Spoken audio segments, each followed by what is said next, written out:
Hey everybody, Parker Walbeck here, creator of Full-Time Filmmaker. Thanks for tuning into this free filmmaking training. I'm super excited to have you, and just a quick FYI, this is not live. I've done a bunch of live webinars in the past and realized that when I'm presenting live, I don't get to answer very many of your questions since I'm focusing on my presentation. So this is a recording, that way you still get the same valuable presentation, but I'm on the back end answering all of your questions in the chat box. So use the chat box, let me know where you're from and any questions you have as we go. Now, a quick overview of the training. First, I'm going to be answering one of the questions I get asked most, and that is, how did I get started and how did I get to where I am today? Then I'm going to talk about what Full-Time Filmmaker is and why I created it.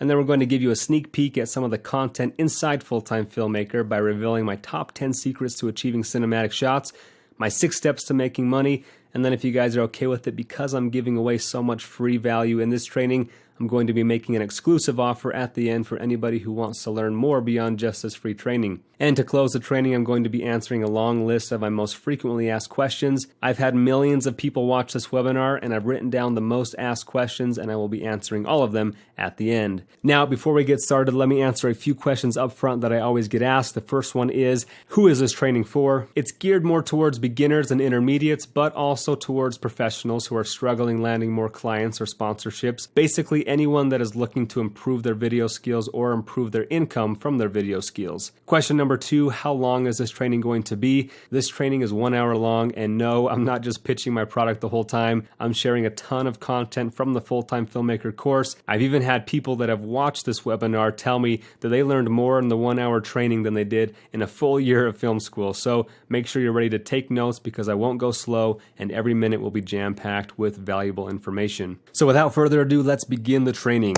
First off, a little bit about me. My name is Parker Walbeck. I'm 28 years old, based out of Salt Lake City, Utah, and I spent about 3 years working with a YouTuber named Devin Supertramp, where I had the opportunity to travel all over the world creating content for top name brands. Here's a quick look at some of my favorite countries that this job has taken me, and this is probably one of the coolest perks about being in the video and film industry, is it opens up so many opportunities to travel the world and experience new places and new cultures that I otherwise never would have experienced had I not learned the skills that I'm about to teach you in this training. Some of the brands I've worked with during those travels include Ford, Mountain Dew, Champion, Panasonic, Ubisoft, Timex, and many more. On these high-budget productions, I worked as cinematographer, editor, and even director at times. So if you take nothing from this training, at least take away the confidence of knowing that the things I'm teaching you today, if applied, will give you the know-how to produce high-end video content for big-name companies like this. More recently, I branched off and started my own production company, working with some big names like Brody Smith, Sean Johnson, Tony Hawk, and I grew my own YouTube channel to over 200,000 subscribers in just the first year, creating content on my own channel for some big name brands like LG and Canon, and receiving sponsorships from companies like GlideCam, ZuneTech, Westcott, and many more. In a nutshell, I've learned what it takes to create high-quality video and attract high-paying clients, and I'm super excited to share with you my insights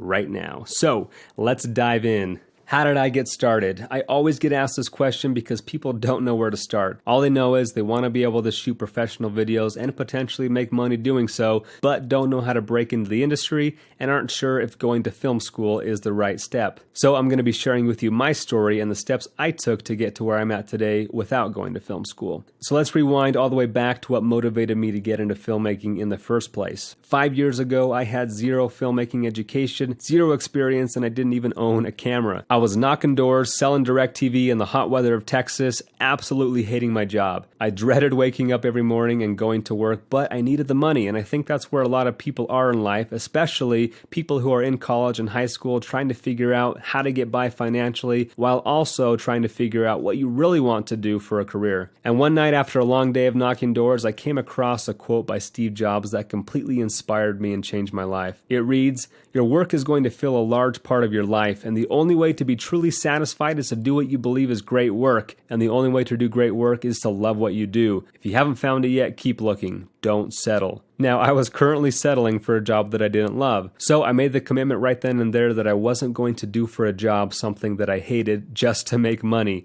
So I quit my job the next day, drove 17 hours back to Utah, and started searching for my real passion. That's when I came across a video on YouTube by a guy named Devin Supertramp, and I immediately fell in love with his style. He had these perfectly smooth shots and vibrant colors and moving music, and everything just combined to completely inspire me. And I thought to myself, this is it. This is exactly what I want to do with my life. So I dove in head first and spent my life savings on buying my first camera setup, a used T3i, a Tokina 11 to 16mm lens, and a Glidecam HD 2000, totaling $1,300, which for me at the time was a lot of money. But this is the principle that I live by that has been a huge part of my success, and that is be willing to take risks and invest in yourself. And we'll talk about this more later on, but you need to be willing to invest in professional gear if you want to be treated as a professional. But as soon as my fancy new gear arrived, I realized I had no idea how to use it, and so I spent the rest of that summer watching frustrating YouTube tutorials trying to teach myself how to do everything. I'm sure a lot of you have been in the same scenario where you spend an hour looking for a tutorial,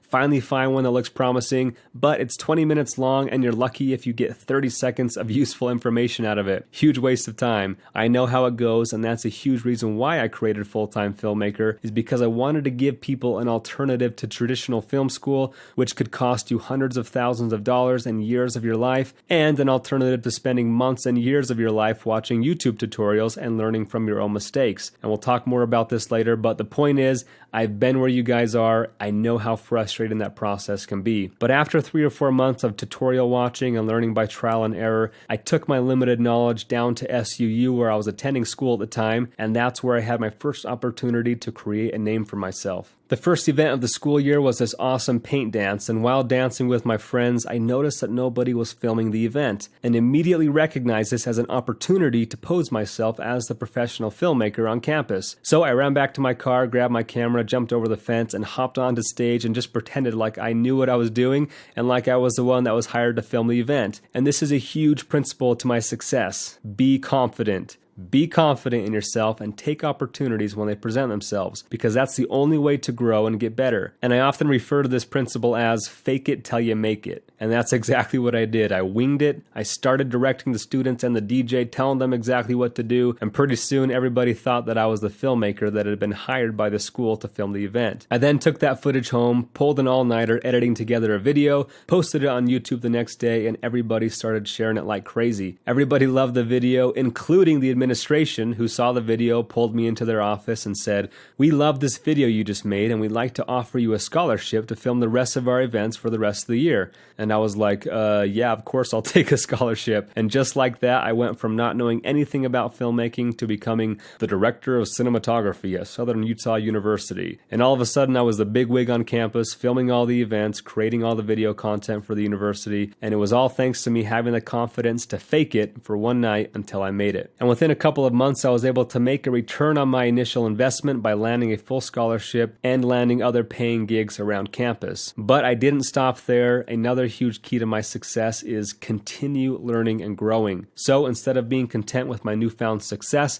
I pushed myself to the next level by upgrading to an even nicer camera setup with the Canon 5D Mark III, the 16 to 35mm lens, and the 70 to 200, and of course my trusty Glidecam, bringing my total to $6,500. Only problem is I didn't have the money. So I went to my dad and said, "Dad, I'm a poor college student, but I believe this could really take off, and I need $6,000 to be able to take my business to the next level." And my dad told me later on that he really didn't think I'd make much of it, but he at least believed in me as a person and that I would at least give it my best shot. So he gave me the money, I bought the gear, and this new setup was a huge key to being able to take my next opportunity. About a month after buying my new gear, I saw a Facebook post by Devin Supertramp saying that he did a shoot in Hawaii, some of the shots didn't work out, and he needed somebody in Utah that had the same looking arms as his actor in Hawaii. So I sent him a picture of my arms on Facebook and said, "How do these look?" And he immediately responded back and said, "Perfect. Can you be in Provo tomorrow?" And I was completely starstruck that he was even responding to me, and I said, yes, of course, I'll be there. So I spent the rest of that weekend doubling as Devin's arm model for his Far Cry 3 video, if any of you have seen that on YouTube. I'm the one shooting people in the back with my beautiful arms. But while I was on set with him, I started picking his brain and said, Devin, who's helping you film all of your videos and doing all of your behind the scenes and helping you edit all of your weekly videos? And he said, you know what? I'm actually looking for somebody right now. I've been doing all of this by myself up until now. And so I sent him some of my work and said, look, I don't have the most experience, but I can promise you that I'll be more passionate and hardworking than anybody else you can find. And here's where my new camera gear came into the equation. He asked,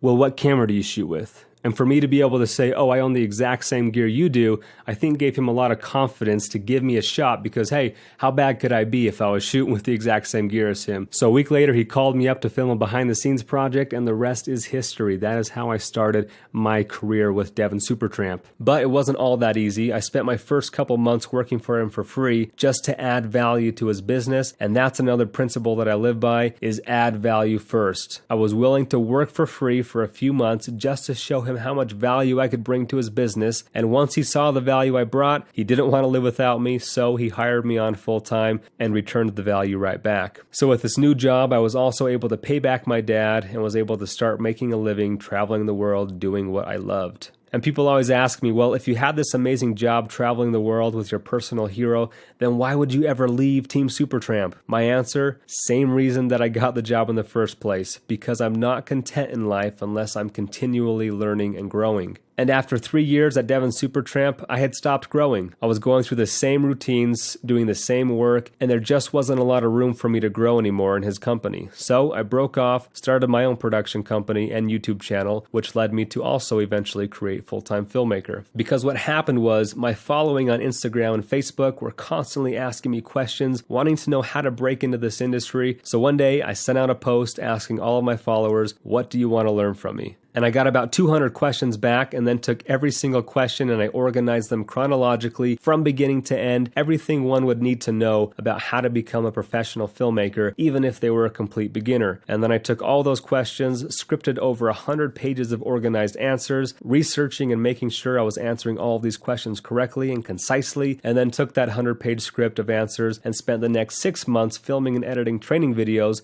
into what is now Full-Time Filmmaker. Over 100 organized training videos taking you from beginning to end, from what equipment to buy and how to use it, how to get cinematic shots, my full editing workflow in both Premiere and Final Cut Pro X, all the way to landing and keeping clients and starting your own business. Currently over 20 hours of video content, and it's growing every week as I'm always adding more to it and keeping the learning relevant and up to date. So that's just a quick look at how Full-Time Filmmaker came about, and we'll talk more about the full program at the end. But what I want to do right now is dive into some of the content inside the program and give you as much free training as I can in our time remaining. So let's now talk about my top 10 secrets to achieving cinematic shots. Number 1 is buying the right gear. People always ask me, what camera should I buy? And this is kind of a loaded question because it completely depends on what you're going to shoot and what your budget is. But I'm going to give you my top camera recommendations in different price ranges and which cameras specialize in what. First budget range, $0. If you don't have any money to invest in gear, then just use your phone. Most smartphones have great cameras nowadays, so you can get started creating content by just using the camera already in your pocket. If you don't believe me, check out my iPhone versus Red or LG V30 versus Red videos on YouTube, where I show that phones can achieve similar results to that of a $50,000 cinema camera. If you do use your phone though, make sure to use a manual camera app. I recommend Filmmaker Pro, which you can pick up for about $10. That allows you to manually control your image for best results. Also, to get smooth shots, I recommend using a stabilizer. The Zhiyun Smooth Q and the DJI Osmo Mobile 2 are both great options for around $130. Moving into our next price range, for just $600, you can get a beginner DSLR and kit lens, and the best beginner camera I'd recommend is the Canon SL2. To learn all the reasons why I recommend this one, you can watch my full review of this camera on my YouTube channel, where I shot a short film using just this camera handheld, proving that you can get great results with cheap gear if you learn some skills to back it up. Now there's other great beginner options out there as well, like the Panasonic G7, but I personally like Canon cameras for their amazing in-camera colors, their superior autofocus, and their great lens options. But every manufacturer is going to have pros and cons, and we talk more in depth about those pros and cons in the course. Next budget range, if you have around $1,000, then I'd say look into getting a nicer lens and a stabilizer for your DSLR. Lenses are just as important as the camera bodies, and depending on what you shoot, I'd recommend either getting a wide-angle lens like a Dokina 11-16 for crop sensor cameras, a Canon 50mm prime 1.8, or a standard lens like the Sigma 17-50. And we'll talk more about lenses and focal lengths later on.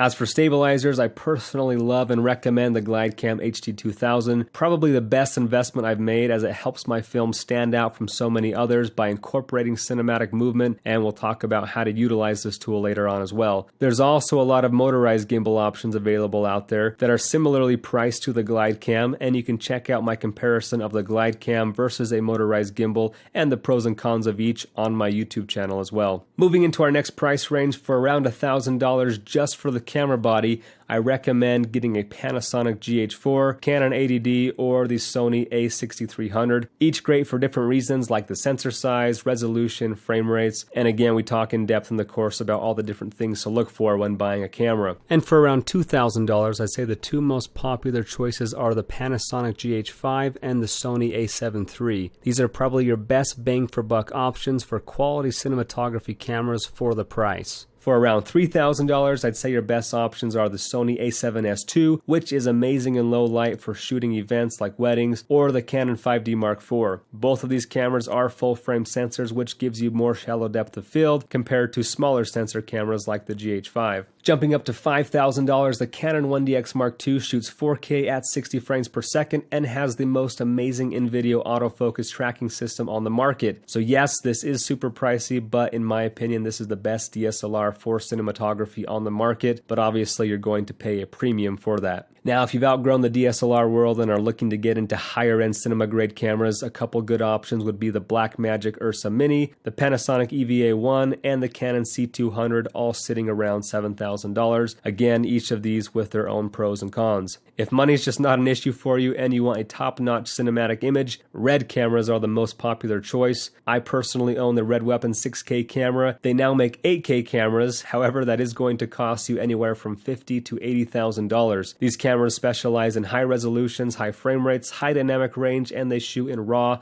which gives you a lot of color grading latitude in post. And a few popular Hollywood movies that have been shot on the RED would be Guardians of the Galaxy, Pirates of the Caribbean, and many more. But they're starting to make some cheaper options like the Red Raven that you can get for $6,000 body only, and the Scarlet W that you can get for $10,000 body only. Keep in mind though, throughout all these camera recommendations, that it's not the camera that makes the most difference, but rather the skills and creativity behind the camera. So I always tell people it's pointless to buy expensive cameras if you have no idea how to use them. And that's why I put Full-Time Filmmaker together, to teach people the skills they need to know how to take advantage of the gear they already have instead of spending thousands of dollars on better gear in hopes that it's going to all of a sudden make their videos look more professional. There's so many skills that need to be learned to achieve the cinematic look regardless of the camera you have. And that leads us to cinematic secret number 2, which is choosing the right settings. Here's some of the settings I recommend to achieve the cinematic look. First and foremost is to shoot at 24 frames per second. Trust me people, this is what they shoot Hollywood films at and is what your eye is used to seeing when it comes to high quality films. The reason is because it gives a certain motion blur that is easy on the eyes and makes it feel more like a movie. A lot of people start out at 30 frames because it looks smoother, but when you shoot at 30 frames per second, it's going to make it look more like a soap opera or a news broadcast because they shoot everything at 30 frames per second to make it feel more like real life and less like a movie. There are times though that I do shoot higher frame rates, and those times are when I plan on slowing it down to 24 frames in post. For example, if I shot 60 frames, I would convert that to 24 frames in the editing room, and that's what creates slow motion. Other camera settings, picture profile. As far as what I used with Devon Supertramp for 90% of the videos we shot, this is the picture profile we used. a standard profile with sharpness turned all the way down to 0, your contrast turned down 1, saturation up 1, and color tone up 1. And these settings will give you a super vibrant, saturated, happy look to the films, and that's what we were going for with all of the Devon films that we shot. So if you want to replicate that same style, that is probably the profile you want to use. Now, your camera comes with a bunch of presets, so you can play around with those and figure out which looks best to you. A lot of people will shoot CineStyle or a flat profile, which means it's a super unsaturated and non-contrasty look, which will help you retain more dynamic range and overall detail, giving you more control over your image to color grade in post. And we'll talk about color grading a little bit later. But if you're new to color grading and or don't want to spend a lot of time in post, I recommend using a profile that looks good straight out of camera like the one I showed you. Next setting is white balance. I highly discourage shooting anything auto in camera. Learn how to use your manual settings. Here's an example of me shooting with auto white balance. Every light source has a color temperature, and the temperature of the sun during a sunrise like this image is around 3000 Kelvin. But when you use auto white balance, it's going to make your sun look white, which will make everything else look blue. So what you have to do is go to your manual settings and change your white balance to around 6000 Kelvin, and all of a sudden it warms everything up and makes it look like a true sunset. So as a rule of thumb, when you're shooting outdoors with direct sunlight, I'd recommend shooting between 56 and 6000 Kelvin, and if you're indoors using only artificial lighting, you usually want to be between 3 and 4000 Kelvin. Another auto setting to avoid is auto ISO. Here you see 3 photos, each with a different exposure. Oftentimes, if you use auto ISO, it will either expose for the sky and underexpose your subject, or it will expose for the darkest part of your image and overexpose the sky. But if you manually expose, you can choose your exact exposure and choose something in the middle. And when choosing your exposure, use your histogram, which is this graph that reads the exposure of your image and tells you whether it's underexposed, which will put all the information over here to the left, or whether it's overexposed, which will put all of your information over here to the right. You want all of your image information to sit somewhere in the middle and is spread out evenly throughout your histogram rather than bunched up to one of the sides. So learn how to use these tools within your camera to get correct exposure and avoid using those auto settings. Cinematic secret number 3 is getting smooth shots. People always ask how I achieve such smooth shots with my glide cam, so I'm going to touch on my 4 keys to getting smooth shots. Key number 1 is getting good balance. There are 3 points of balance with your glide cam. The first is your left to right, the second is your front to back, and the last one is your top to bottom. And this is the one that people struggle with the most. The way you get a correct top to bottom balance is by having a drop time between 2 and 3 seconds. The drop time is the amount of time it takes for your glide cam to go from horizontally to vertically. And I personally prefer keeping the drop time around 2 seconds, and this will ensure that your glide cam doesn't sway back and forth as you walk. Key number 2 is the offhand. This is probably the biggest key next to your balance. You'll notice that I'm holding the glide cam with my left hand even though I'm right-handed. I personally recommend holding up the glide cam with your least coordinated hand and finessing or steering the glide cam with your best hand. Notice how my right hand has 3 or 4 fingers out front and my thumb behind, and I'm barely touching the shaft. Less is more with glide camming. The less you have to steer with that offhand, the smoother your shots will look. And learning to use your offhand is like riding a bike. It will take a few weeks or even months, but once you get it down, it becomes second nature. So don't get discouraged or frustrated, it just takes diligent practice. Key number 3 is using the right lens. For starters, I recommend using wide-angle lenses. This will give you a wider field of view, making it less apparent when there is camera shake. I personally will glide cam with focal lengths as high as 100mm, but that's because I've practiced thousands of hours. So work your way up to tighter focal lengths as you improve, but again, it is easier to achieve smooth shots starting out with wider angle lenses. And key number 4 is the way that you walk. Pretend like you're carrying a hot cup of coffee across the room and bend your knees like shocks to absorb your footsteps. Yes, this will make your legs tired after a long day of glide camming, but it's so worth those steady shots. So there you have my 4 keys to smooth shots. I do go further in depth in the program, but that should at least give you a good idea of where to start and what to focus on. Now, if you're using a motorized gimbal, the motor acts as your offhand, so it takes away the need for key number 2. But the other 3 keys still apply using a motorized gimbal as well, so it's important to learn and apply these tips. Cinematic secret number 4 is create movements. I think movement is the biggest thing that separates my films from so many others, is my ability to move the camera in a way that immerses the audience into the story. So without further ado, here's a 3-minute video I put together that covers my top 10 glide cam moves. Here we go. So the first and most common shot that I use is called the push-in shot. This is literally me just moving straight forward, and I like to use this shot a lot of times for establishing shots, for landscape shots, for real estate shots. This is just a great way to establish a location and an amazing alternative to just using a static tripod shot. The second shot is the pull out. It's the exact opposite of the push in. I'm literally just moving straight back, and I like to use this shot a lot of times when I'm trying to reveal something in my image, like in this instant, these pillars. Or in this case, I'm walking backwards to track these bikers and reveal the landscapes that they're biking on as they reach them. Move number 3 is the parallax, and this one's probably my favorite and the most used. And essentially what I'm doing is I'll move my body one direction while panning the camera in the opposite direction. And this makes it look like your subject stays in the same spot in the frame while everything else around them is moving in the background. So it gives a really cool parallaxing effect. And I love to use this to create movement while still focusing in on my subject. Move number 4 is the rise up, and this is me just going straight up, and I'm mimicking the move that a jib would make. And here's a couple examples of me using the rise up. Move number 5 is the reveal, and that's when I find something in my foreground to reveal something else in my background. And here's a couple examples of using the reveal move. This one obviously done with a drone. Move number 6 is the tilt down. This is where there's something interesting above me, and I'll use it to glide up against to reveal something else that's below me. So for example, in this shot I'm using the windmills to reveal the cars that are coming into my scene. And in this one I'm using the buildings to glide up against as I reveal this person walking.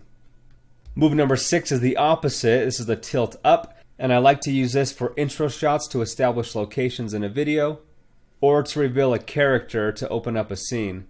Again, if you watch any of my videos, you'll notice a lot of these moves being used quite a bit. In this case, I'm tilting up and panning left at the same time, so doing a combination of two. Number 7 is change of focus. This is where I set a focus point close to my subject, and then I'll start farther away where my subject is out of focus, and I'll move into focus. So this is a cool effect, taking your subject from out of focus to into focus, and here's a couple examples of times when I use the change of focus. Number 8 is tracking. You can do lead tracking, follow tracking, side tracking. This is basically when you're trying to keep your subject in the same spot of the frame. And here's a couple examples of me lead tracking, an example of me side tracking, and then an example of me follow tracking. Number 9 is transition moves. This is where I use two different objects from two different scenes, like the tree and the end of this bridge, and then I mesh the two shots together, creating a cool transition, making it seem like I went from one place to another by using something in my frame. So take this for example, this pole that I passed by, I use it to transition into a new clip. And I explain how I accomplish these transitions in my editing workflow videos. And number 10 is low mode. This is where I turn the camera upside down, silhouette my subjects up against the sky, and give you a new, fresh perspective. So instead of silhouetting my subject against the ground like a drone shot would do, I flip that camera upside down, get close up in the action, and give you a new perspective, silhouetting that subject up against the sky.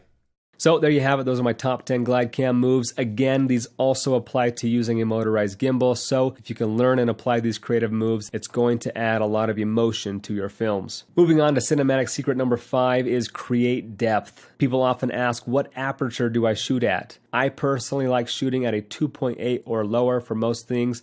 And the reason being, when you use a low aperture, it knocks the background out of focus and gives you a shallow depth of field, which helps the viewer focus better on the subject. Take a look at this side-by-side example. There's people in the background of both of these shots, but you can't tell in the shot on the left because the background is out of focus. Also, the shot on the left looks a lot more cinematic because that shallow depth of field is creating layers and depth to the image. Depth can also be created using foreground. So anytime I'm glide camming, I'm always looking for some foreground to glide up against to make my image feel more three-dimensional. So look at this shot here. I have foreground on my right, I have my subject in the middle, and background blurred out. So these three layers help create depth to my image. One other tip for creating depth is to look for leading lines. Find natural lines around you like bridges or fences or anything that you can find that helps lead your eye to the center of the image. This is going to help create depth and make your shots look more cinematic. Cinematic secret number 6 is camera angles. People often ask, what camera angles should they cover? Now, there are 5 basic camera angles that they'll teach you in film school.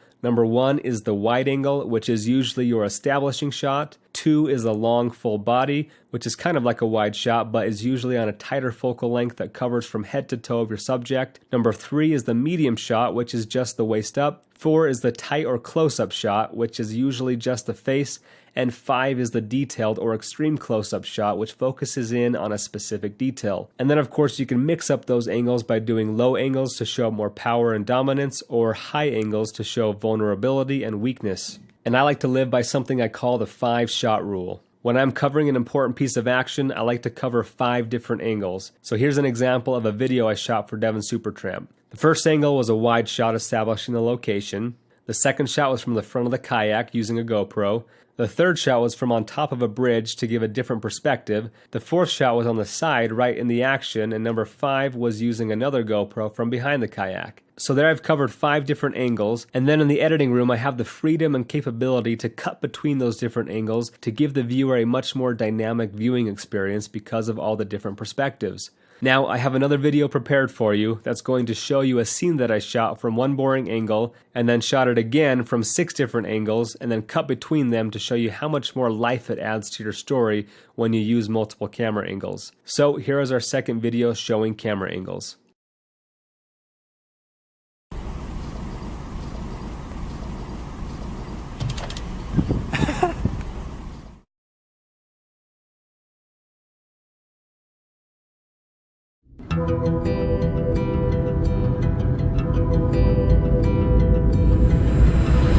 You can't define it.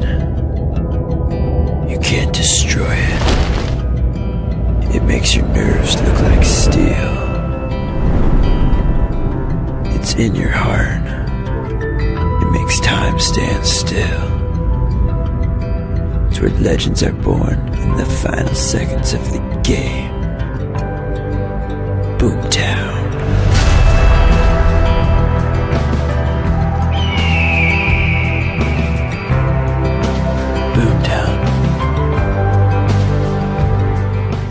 So there you have it. That shows the importance of using camera angles. And just FYI, I didn't have multiple cameras.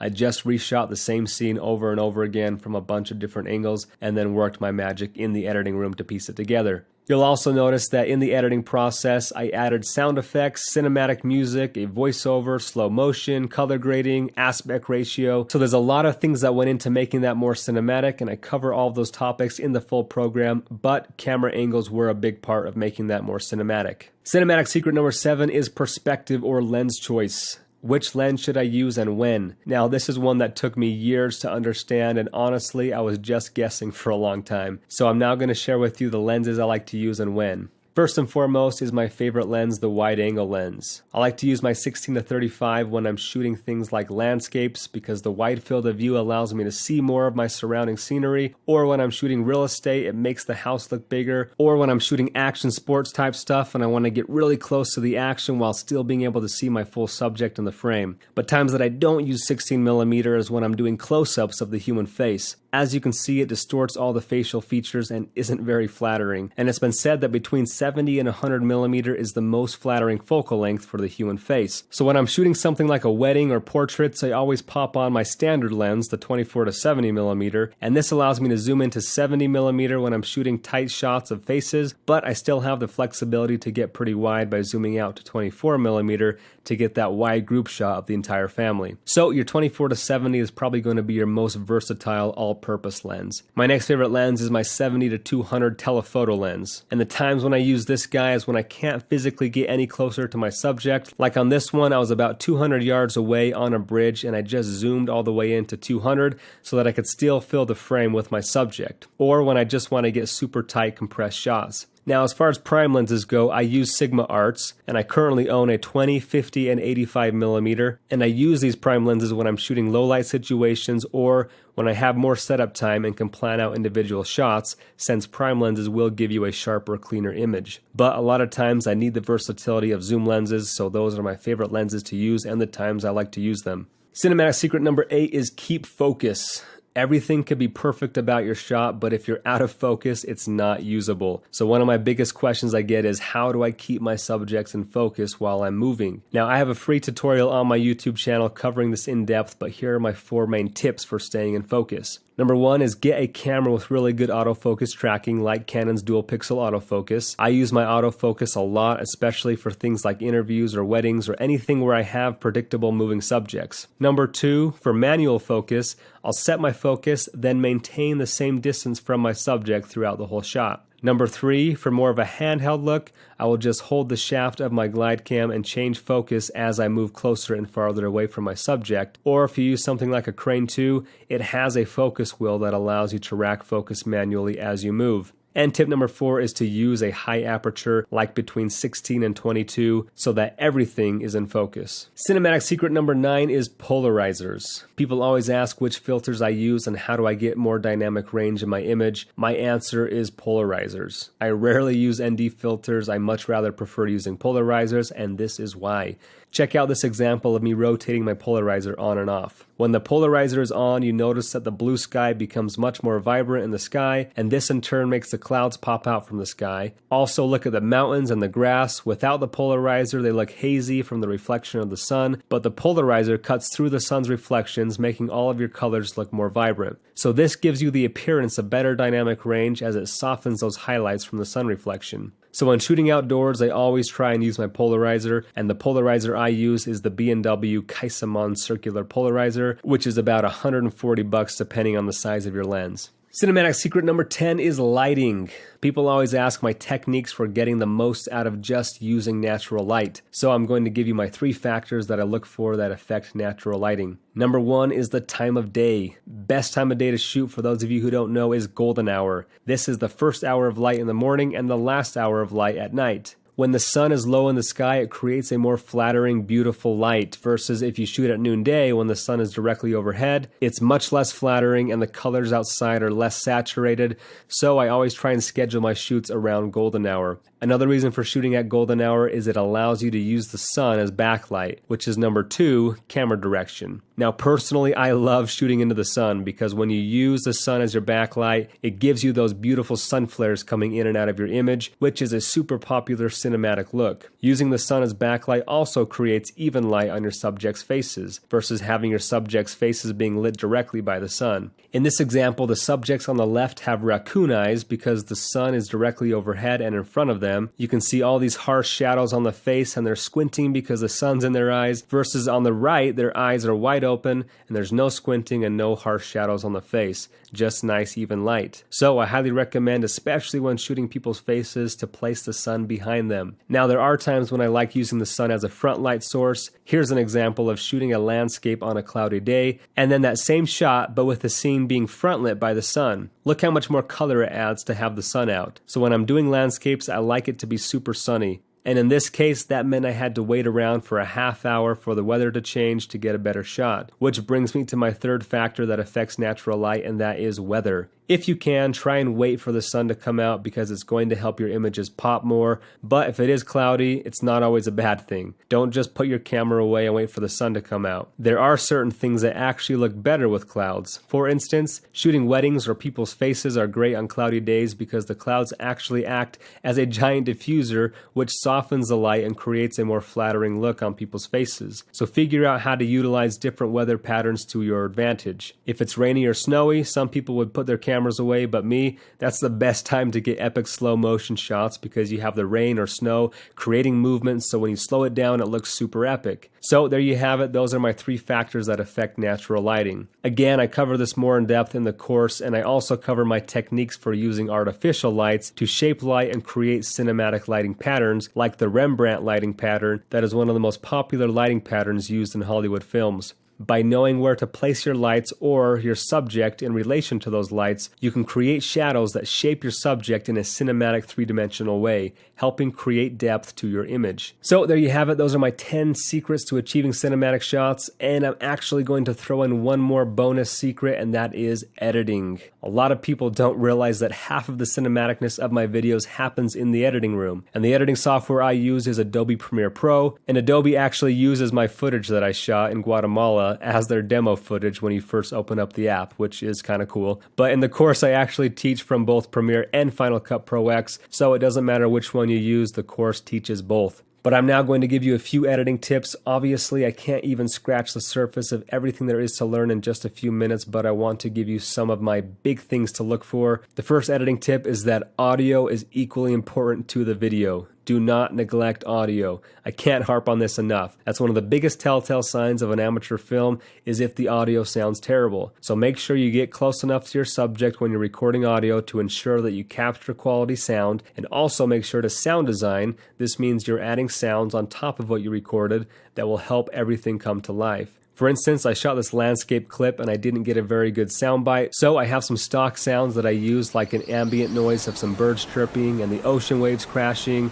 So throw in as many layers of sound as you can to help your viewers feel like they're actually there. And I actually include some of these sound effects in the program to help my students start building a library of sound effects, and I provide a link where you can download a huge library of sound effects for free. Another big part of audio is choosing the right music. Here's my 4 go-to music licensing websites: PremiumBeat.com, Audio Jungle, Soundstripe, and Artlist. I don't use MusicBed very much because they're super overpriced, and I actually worked out a deal with Soundstripe to give 20% off their service, so full-time filmmaker members get unlimited music licensing for around $100 a year. I also worked out a deal with Artlist so that full-time filmmaker members get their first 2 months for free. So there you have it. Those are some great options for cinematic music, and I'll often spend hours, sometimes days, searching for the right piece of music. So be patient with it and find the right music that helps tell your story best. Also, a lot of the music I use are independent artists that I've found myself, and here's a list of some of those artists that I have used over the years, and I actually include 40 free songs from some of these artists in the course as well. Editing tip number 2 is color correction and color grading. Real quick, I just want to give you my very basic color correcting process. Within Premiere Pro, I use an effect called Lumetri Color, and within Lumetri Color, the first thing I'll do is adjust my white balance using the temperature and tint. Next, I'll adjust the exposure if needed, add some contrast if needed, add some saturation, and lastly, I'll go to my RGB curve and create an S curve, which means I bring my highlights up and my shadows down, creating an S, which creates contrast and helps my image pop. So that's my basic color correction process. Color grading, on the other hand, is when you give your footage a very specific look or feel, and within the Creative tab of Lumetri Color,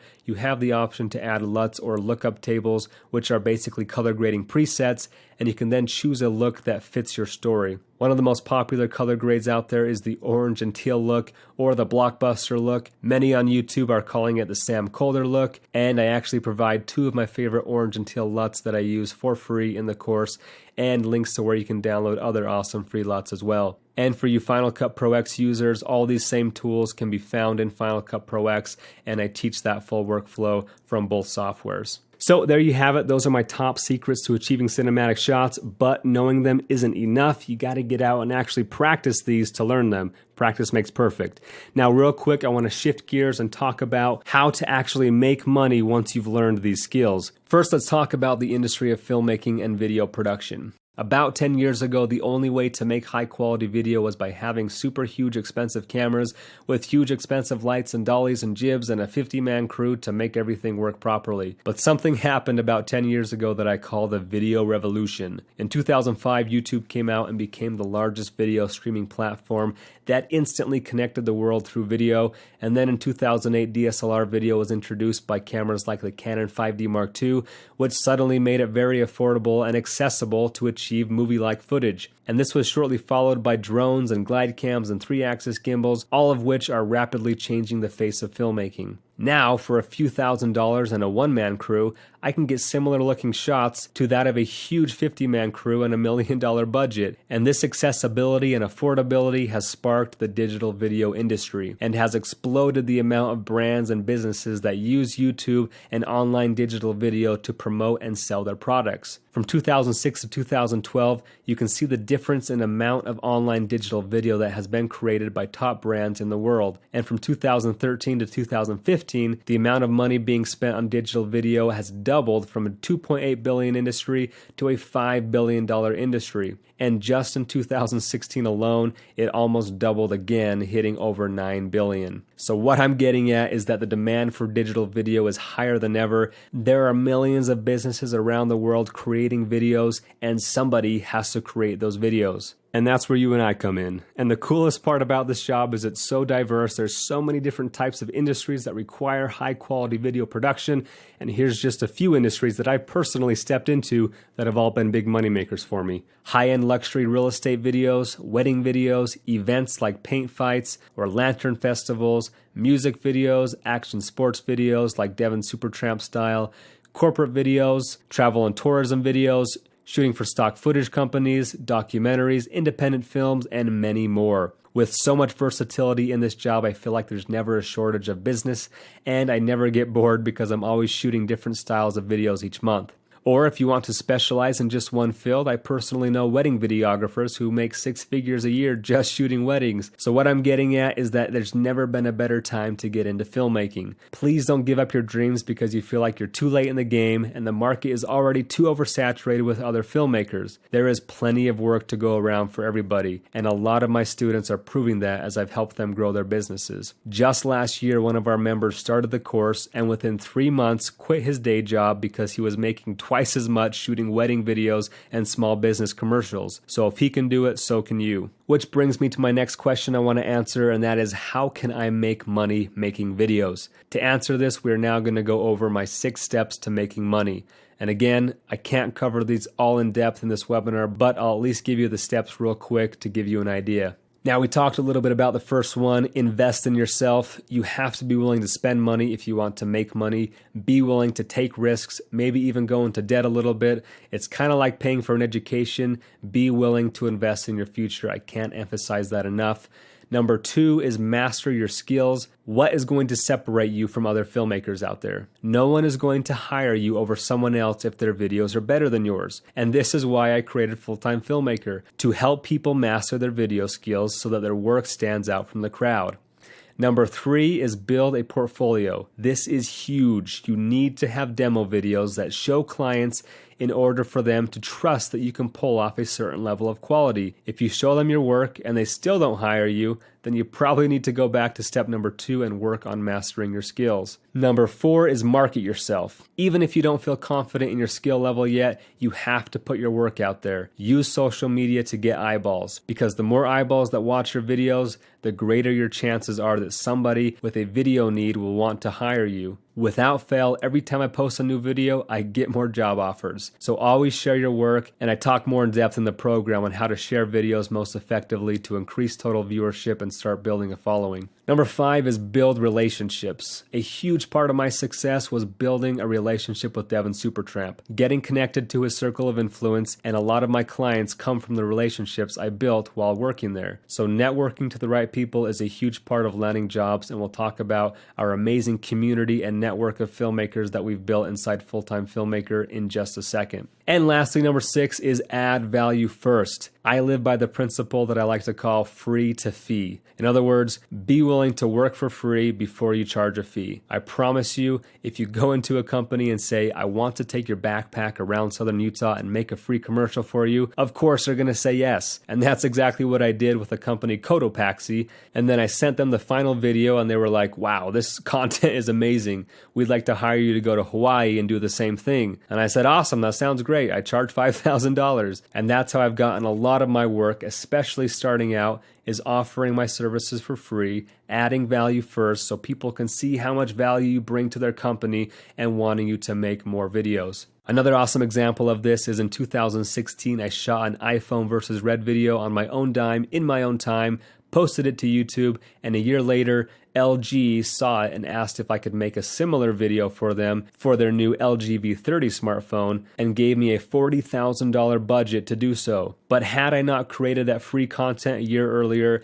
I never would have drawn the attention of a huge company like LG and landed such a high-paying brand deal. And this free-to-fee method is the same way I got hired to edit several Imagine Dragon music videos, and how I got Canon to recognize me and start sending me free cameras to do paid reviews. So be willing to work for free to build your portfolio. And at this point, I usually get a handful of you saying, oh, you should never work for free because then they'll just expect you to work for free forever. But that, my friends, is the problem with most creative minds. Artists usually aren't the most business savvy people, but business skills can be learned. If you'll learn how to communicate and negotiate and to correctly set prices for your work without undervaluing your services or overvaluing them and losing the job, then you'll be able to make a good living making videos. And again, I go in depth in the course teaching you how to set prices for your work by using a series of questions to ask your clients to ensure that you get paid what you're worth. So there you have my 6 steps to making money, and that is how I've gone from making less than $10,000 in my first year to over 6 figures a year now. And the coolest part is, because I've been able to up my prices over the years, I work far less for the same amount of money. And because I'm not working nearly as many hours on days, it has freed me up to build Full-Time Filmmaker and use my free time to now help others do the same with their businesses.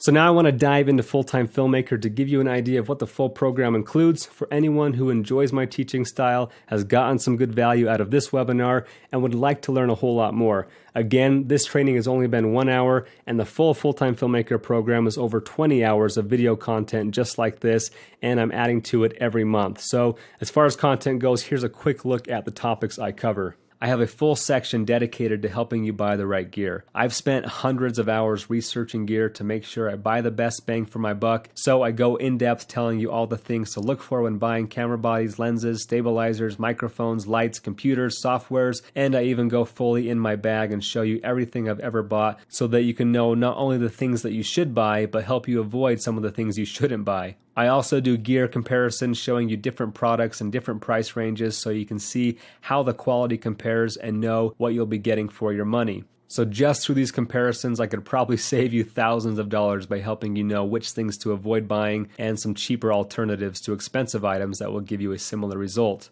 And one of the best perks of Full-Time Filmmaker is, because there is power in numbers, I am able to get our members awesome discounts on software and gear. For example, everyone who joins the program is eligible for the Adobe Creative Cloud student discount, which gives you 60% off their entire creative suite, saving you $360 a year in editing software costs. So this bonus alone will pay for the cost of joining the course in less than 2 years. But on top of that, you will also get 50% off any Red Giant software like Pluralize or Magic Bullet Looks, which is a great color grading software. Also, members get 10% off refurbished glide cams, 10% off Zhiyun Crane 2s, 10% off Rhino sliders, and 10% off Westcott lights. And we also have some internal contacts to help you get discounts on G Technology hard drives and even some Apple products. And as I mentioned before, members also get 20% off Soundstripe memberships for affordable, unlimited music licensing and 2 free months at Artlist. And I continue to reach out to new companies all the time looking for more discounts for our members. My goal is to help save you more money in gear discounts than you initially spent on joining the program. For example, here was a comment in the Facebook group just the other day from one of our members saying, "The money I've saved through Full-Time Filmmaker has paid more than the cost of the course, not to mention all the great info. Worthwhile investment." So in a nutshell, that is what the equipment section is all about, helping you know what to buy and saving you money along the way. In the next section, I go into all the technical terminology. Even if you are a beginner not knowing a single thing about cameras, I start from the very beginning, showing you how to navigate through your camera, learn how to use your white balance, how to set your picture profile, how to get correct exposure using shutter speed, aperture, ISO, and what effects they each have. Then I go further in depth, teaching you my 4 keys to getting smooth shots on the glide cam and how to balance it perfectly. And then in the creative section, I teach my entire creative process, my 10 rules of composition, the rules I teach teach you in film school, like the 180-degree rule, how to get cinematic shots on tripods, how to get cinematic shots using drones, how to create emotion and becoming a better storyteller, how to shape light to create cinematic lighting patterns, how to shoot time lapses and hyperlapses from start to finish, the full shooting and editing process. And then I dive into both Premiere and Final Cut Pro X. You can choose or learn both, and I walk you through my full editing workflow from beginning to end on how to manage your data, what hard drives to buy, how to import footage and start a sequence, my process of choosing which footage stays and which footage goes, how to choose music, how to edit to music, how to license music, what effects I use to make my footage more cinematic, like warp stabilizer, time remapping, color grading, aspect ratio, sound designing, fancy transitions like zoom ins and zoom outs, all the way to the export settings I use to ensure high quality exports for my clients. Basically, every step I take in the editing process, I share with you so that you can shorten your learning curve and adopt all my keyboard shortcuts to edit twice as fast and therefore make twice as much money, because time is money. Speaking of money, the last section is all about building your business. I go further in depth talking about my 6 steps to making money, how to create multiple sources of revenue like running a production company, freelancing as a cinematographer or an editor, monetizing YouTube videos, selling stock footage, renting equipment, using affiliate links, and sadly, many filmmakers don't know about these different sources of revenue or how to implement them into their businesses, and it's my goal to help change that. I also go over SEO strategies to help you maximize your audience reach by catering to YouTube and Facebook algorithms so that your content gets pushed to the top of feeds and search results, increasing your views and followers. I even go over my full production process while working on set for a TV commercial, showing you how I operate with a client so that you can feel confident in your ability to produce the same quality content for your clients. In this video, I go over the 5 things I look for as a director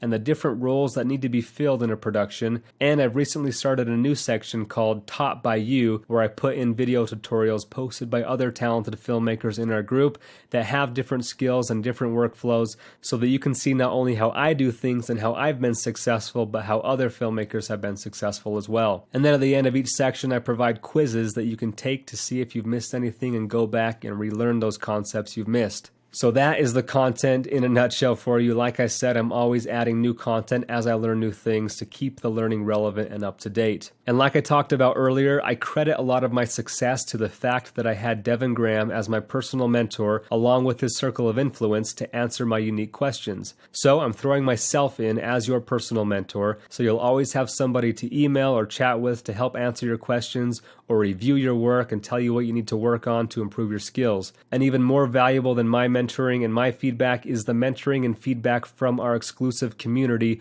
on our private Facebook group, where we have thousands of members from dozens of different countries, and our community is growing by about 30 members every week. I also provide a map showing you where everybody lives so you can collaborate with other filmmakers no matter where you are in the world. This Facebook group is also where I do Feedback Fridays, where every couple weeks I'll break down an individual's video, tell them exactly what they need to improve on, and share it with the group so everybody can learn from each other's mistakes. We also hold regular video contests and give out various prizes for the winners. In our latest contest, the winner received a Devin Graham Series Glide Cam, which is valued at $800. So again, if you win one of these contests, that alone pays for the price of joining the course. Also, as another bonus, I allow in-person job shadowers to all of my shoots. I share my shoot schedules on the Facebook group, telling everybody where I'm going to be filming and when, and I invite any members to come out and learn from me on set and see how I operate in person. And for those who can't make it to the in-person job shadows, I always have one of the shadowers film a behind the scenes, and then I post a virtual job shadow so that everybody can benefit from the job shadows. The goal with these is to show how I operate in any given scenario, from music videos to wedding videos, commercials, real estate, low light events, working with big brands like LG. I give you a wide variety of shoots to learn from so that you can have the confidence to know how to shoot any job that's thrown at you. And as even more bonuses, like I said, I'm throwing in 40 free music tracks and a full list of my top cinematic artists that I use,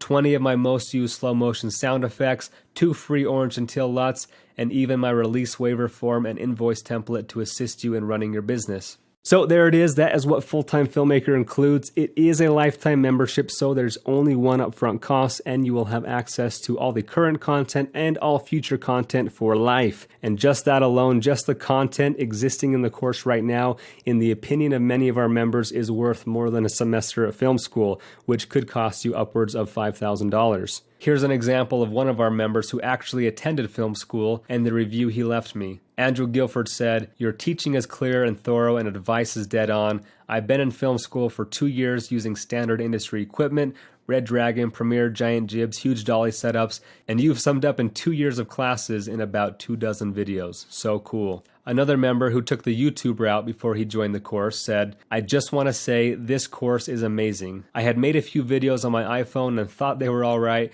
but now I see how many mistakes I've made. I was learning from YouTube. I've learned so much in literally a couple of weeks. You don't know what you don't know. Thanks, Parker." And there's literally dozens of other 5-star reviews giving similar responses. In fact, I've only gotten one 4-star review so far, and the guy was just asking for quizzes, so I added quizzes, and now he's a happy camper.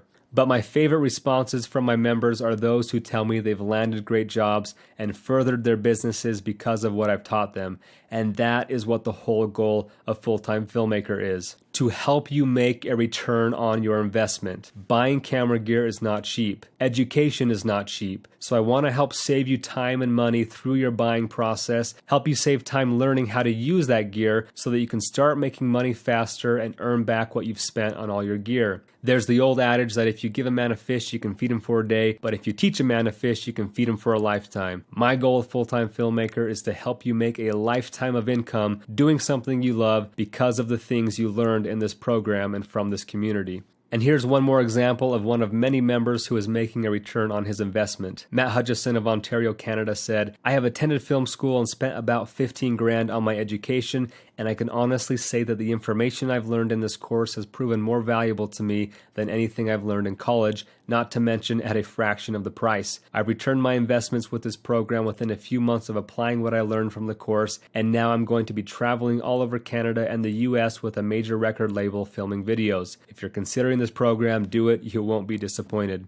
So without further ado, we will finally get to the price of the full program. And as promised, I'll be offering an exclusive webinar discount for those who have hung around to the end of this training. So, as valued by our current members, this program is well worth over $5,000. But you won't pay that. I currently have it priced at $1,500. But as an early bird special, while the program is still growing, I'm currently selling it for just $799. And for those who can't afford the upfront cost, I also have a 6-monthly payment plan of $149 as well. But as an even better offer, as a webinar discount only, the first 5 people to join in the next 20 minutes will get an additional 25% off by clicking on the link that I will provide here in just a second. And once you click on that link, it will take you to this custom discount page. Click the Enroll Now button, then choose between the upfront discounted option or the 6-month payment plan, create your account, and check out. So without further ado, I'm going to go ahead and pull up the offer. Like I said, this offer is good for the next 20 minutes only, and here we go. So there's the offer. Again, we only have 5 coupon codes available at this discounted price. It's a first come, first served basis, so if you're thinking about joining, now would be the time to do so. And while that offer is ticking, I will be answering some of the top questions I get asked during these webinars, so feel free to ask your questions in the chat box. I may answer your question via my voice, or I may answer it in the chat box, so pay attention to both. First question, what is the success rate of people who join Full-Time Filmmaker? Now, I recently did a poll in our private Facebook group and found that over 40% of the Full-Time Filmmaker students are working as part or full-time filmmakers, and over 50% said it was too early to tell because they haven't been at it long enough, leaving just 10% who have struggled making money creating video content. So the success rate is pretty high as long as you apply what I teach in the course. And it's funny because my logo of me holding up my camera has become the new symbol for when somebody in the group goes full-time. So it's fun seeing all the different poses as people celebrate their full-time filmmakerhood. Next question, why would I buy this course if I could just watch free YouTube tutorials? That is a great question. As we've talked about, the alternative to Full-Time Filmmaker is a traditional film school, or you can sift through YouTube looking for good tutorials. Now, I'm telling you from experience, I personally took the YouTube route, And the biggest problem I faced was, like one of my members stated, you don't know what you don't know. So I'd watch a bunch of tutorials, go shoot some videos, and then after I shoot the video for a client, I'd learn big mistakes I made while shooting and then go back and search for more tutorials on that topic. And I did this for years, learning through trial and error. And with Full-Time Filmmaker, I've condensed years of learning from YouTube knowledge and years of learning from my own mistakes and packed it all into one chronological course that you can watch in one day. Time is money. And if all this course does is help you land one paying gig, one wedding, one real estate video, one local commercial, then it will pay for itself. And I promise if you apply what I teach, it will do a heck of a lot more than help you land one gig. Next question. If I want to shoot for a company, how do I approach them? Like I said in my 6 steps to making money, offer your services for cheap or free. Make sure you have a demo video to show them what you're capable of. Add value first, build a relationship with them by being a pleasure to work with, and then your work should speak for itself. If they like the content you created, they'll hire you to do more. If they don't, then you need to work on mastering your skills. Next question, do you use GoPros in any way? Yes, I use GoPros a lot of the time for water activities or anything where I want to get POV shots in the action. So yes, GoPros are a great tool to make your audience feel like they are a part of the action. Do you use any third-party video effects in Premiere? Probably the only one I really use is called Neat Video, which is the best software for denoising an image. But even then, I don't use it very much because it takes forever to render. So mostly just all in Premiere or in Final Cut Pro X. What drone do I recommend for big budget productions? For big budgets, I'd say the DJI Inspire 2 is my go-to. For lower budget shoots, I will solo operate the Phantom 4 Pro Plus. And yes, I chose that over the Mavic because it shoots a lot higher quality video. Question about the course, how long do I have to complete it? Like I said, the upfront payment is a one-time payment that covers it for life. That means you will have access to all the current and future content for life. And if you're an iPhone user, you can actually download an app that will allow you to watch all the content from your phone, and you can even download the videos for offline viewing within the app.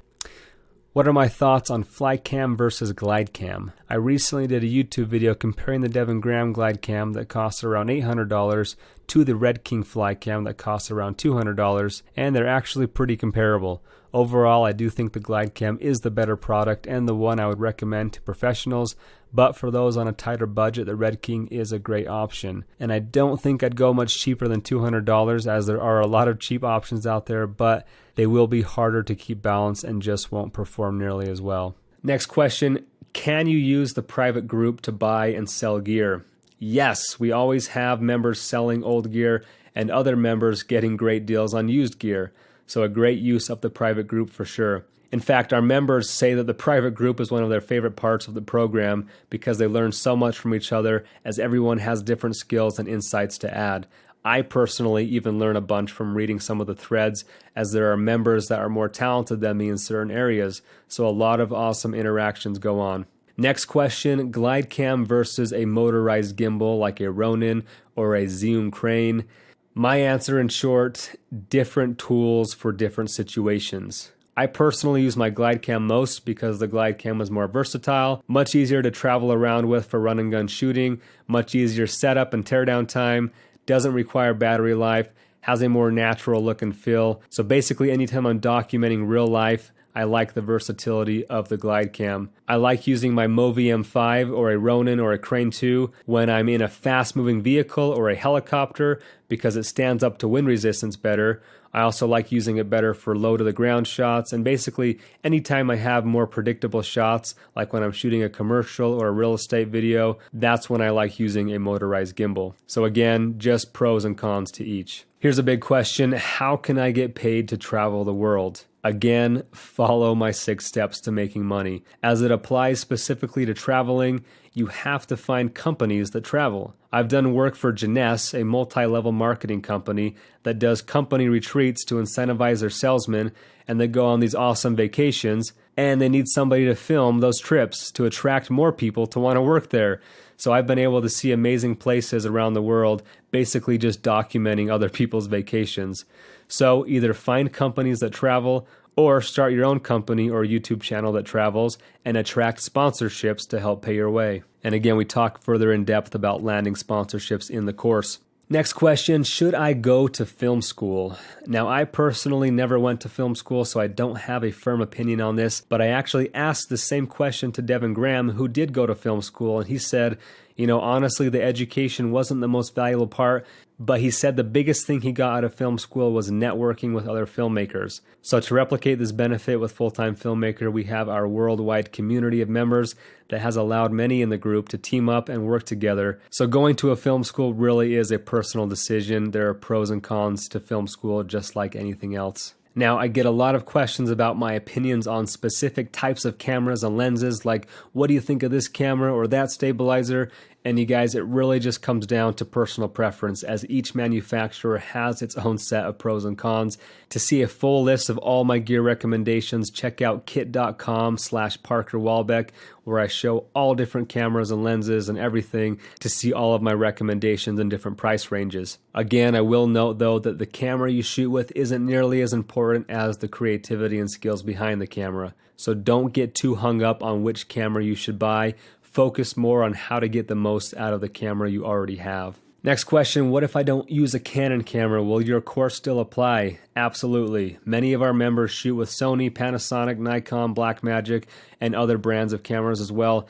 I do teach from a Canon camera, but the teachings apply to any camera manufacturer, just different menus, different buttons. So again, doesn't really matter what camera you're using. What if I don't edit in Premiere Pro? Will your course still apply? Yes, as I mentioned, I teach my full workflow in both Premiere and Final Cut Pro X, and even if you use Sony Vegas or iMovie, it doesn't matter. The teachings and principles apply to any editing software. Next question, does it pain and drain you to use such heavy setups? Yes, actually, when I'm shooting on my Red, it really does wear on me physically. That's why I usually only shoot 5 to 10 days a month, because it's super exhausting. But that's also why I charge $1,500 a day, so that I only have to shoot a few days a month to make a good living. And getting your day rate up to $1,500 a day is all about separating yourself from the competition so that people are willing to pay more for your services, so that you don't have to shoot as much, so that your body doesn't wear down as much. Next question, what do you use to record audio? I have a full video covering this topic in the course, showing you how and when I use each microphone, but the most common microphone I use is the VideoMic Pro for on-camera audio. I use the Sennheiser MKE2 Lav when I'm doing my walk and talk dialogue. I use the Rode NTG3 on a boom for bigger setups like commercials, and I use the Rode NT1 condenser mic for voiceovers or studio sounding audio like what you're hearing right now. So it just depends on the project, will depend on what microphone I use. And again, kit.com/ParkerWalbeck to check out all those recommendations. How do I know how much to charge my clients? Now, there are a lot of variables that go into deciding how much to charge a client. In the business section of the course, I go further in depth, but essentially what I do is I have a series of questions I ask the client before giving them a quote. I've had a lot of members email me about pricing out projects, and I actually walk them through the negotiation process to help them price themselves accurately. And they're oftentimes pleasantly surprised to learn how much their clients are willing to pay. Next question, do you have any experience concerning underwater cinematography? I personally don't do a ton of underwater stuff. I'm not a very good swimmer. I did some with Devon Supertramp, and I honestly just use GoPros when doing underwater stuff. I just don't do enough underwater to justify buying a $2,000 underwater housing. And they actually used a GoPro for an underwater shot in The Hobbit because they didn't want to put their Red underwater. So if Hollywood films can use GoPros underwater, so can I. Can you tell us the most important tools that you take with you on every shoot? This just completely depends on the shoot. My most used gear would probably be the 1DX Mark II, my 16-35, my 24-70, a polarizer, my trusty glide cam, and of course a Rode VideoMic Pro for recording audio. Now, depending on the shoot, I'll also bring my Movi, my Crane 2, a tripod, a monopod, LED lights, lav mics, etc. So just kind of depends on the shoot, but really those are the most important tools that I can't live without. When you use the sun as backlight, how do you expose properly for your subject? Do you use a reflector?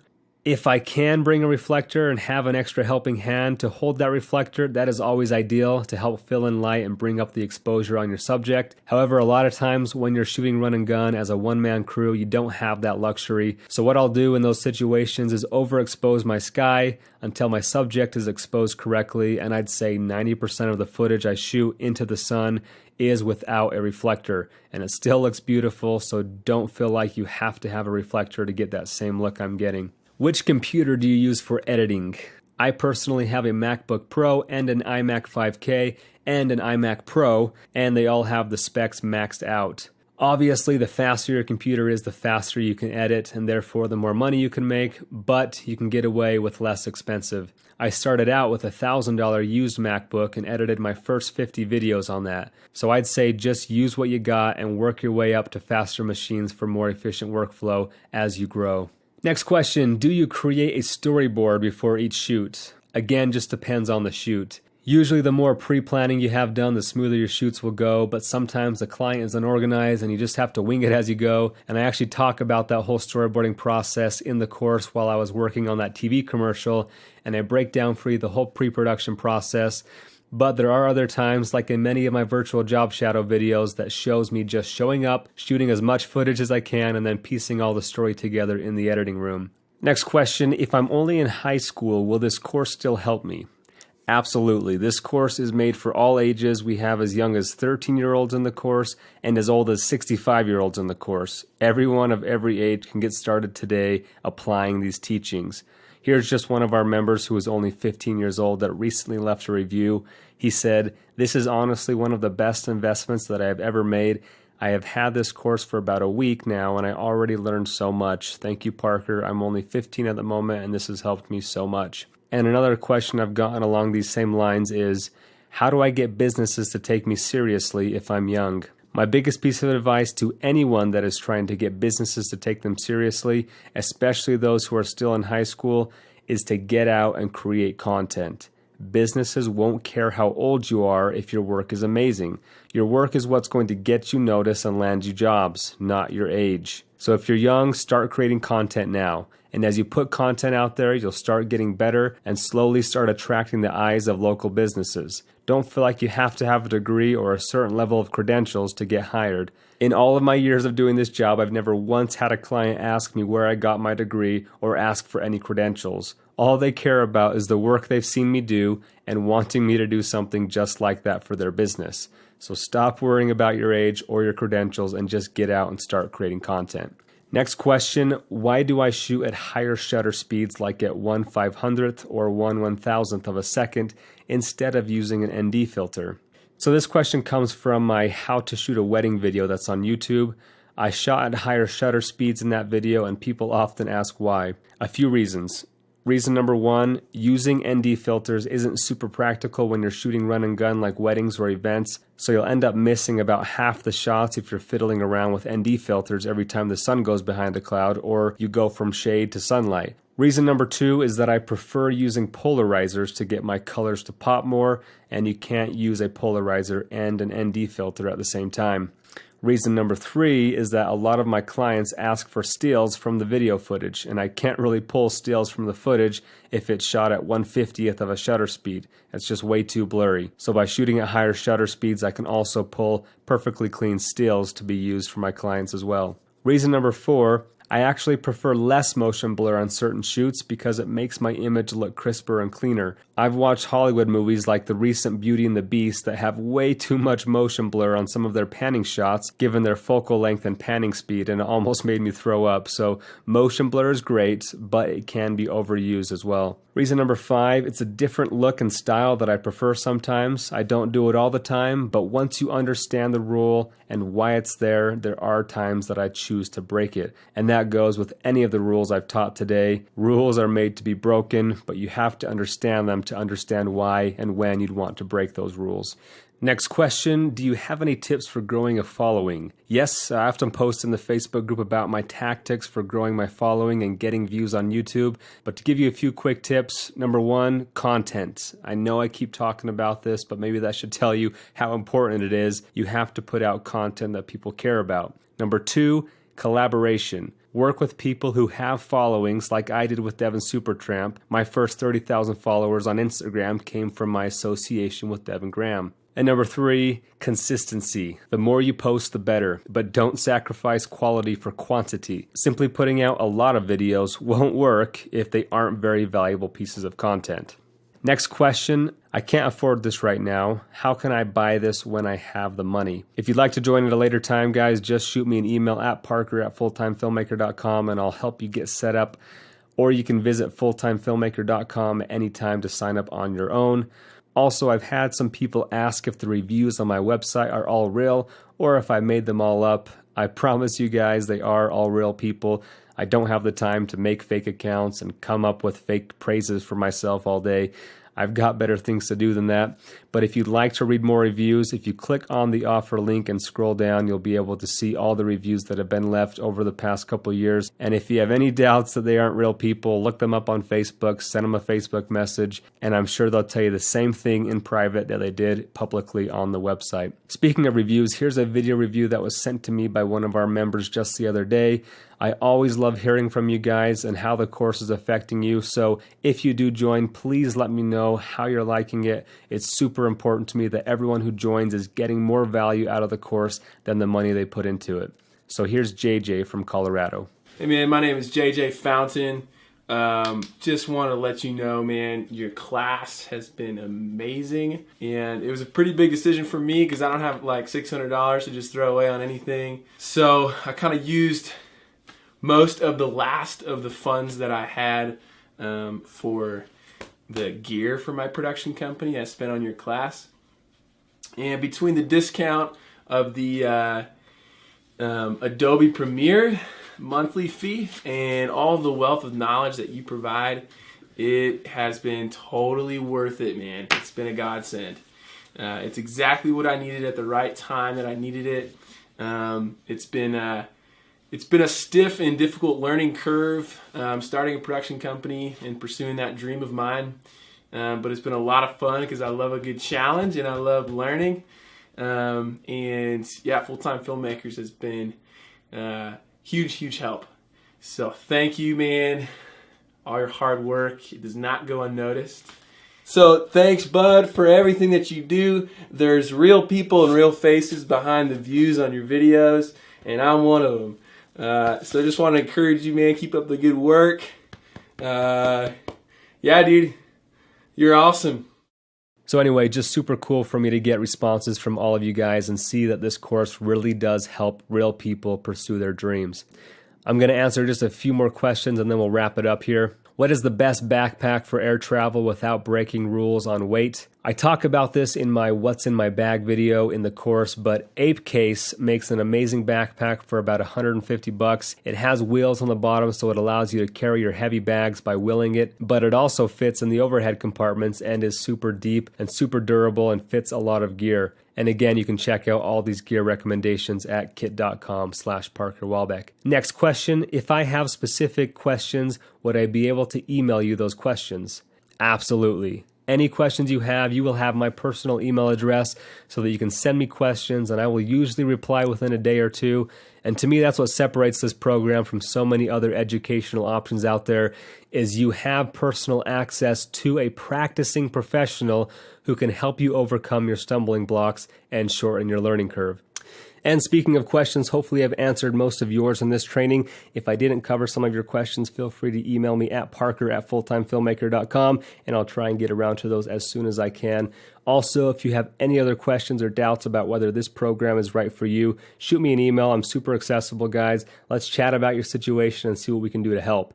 But our offer has officially ended, so procrastinators or all those people who are having payment issues, hit me up at parker@fulltimefilmmaker.com if you still want the discounted price, and we'll get you taken care of. Other than that, I'm out. Thanks for tuning in. You can follow me at Parker Walbeck on Instagram, Facebook, YouTube, all the social medias to keep up to date on what's going on with Full-Time Filmmaker and my filmmaking career. And I want to wish all of you the best of luck in your filmmaking endeavors. Be confident, invest in yourself, fake it till you make it, never stop learning and growing, work harder than everybody else around you, and I promise you will find success. But that's it, I'm out. Thanks for stopping by. If you have any further questions, please let me know.